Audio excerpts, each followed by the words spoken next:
शरद पवार हे धूर्त नेते आहेत, ते त्यांच्या आमदारांसाठी कोणताही निर्णय घेऊ शकतात, असं भाजप खासदार नारायण राणे यांनी म्हटलंय. उद्धव ठाकरे आता लोकांना मुख्यमंत्री म्हणून नको आहेत, असा दावाही त्यांनी केलाय. तर आदित्य ठाकरेंना निकालानंतर रस्त्यावरून फिरणं कठीण होईल, असा इशारा त्यांनी दिलाय. एबीपीशी बातचीत करताना त्यांनी हे दावे केलेत. महाराष्ट्रातलं एवढं राजकारण तुम्ही पाहिलेलं आहे.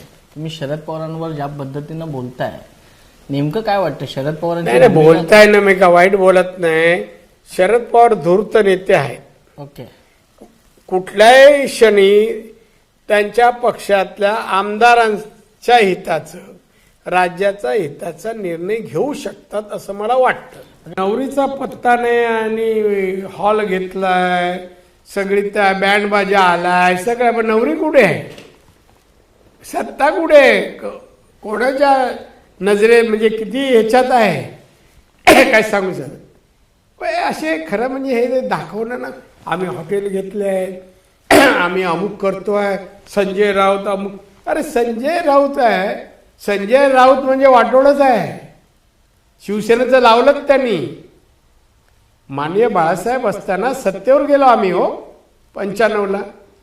साहेबांनी एवढं वर्चस्व महाराष्ट्रात केलं. आता कुठे वर्चस्व काय हो? थोड्या दिवसांनी ह्याच उद्धवला आणि आदित्यला रस्त्याने चालणं कठीण होईल. उद्धव ठाकरे आणि त्यांचे ते महाविकास आघाडी वगैरे सत्तेत येत नाही.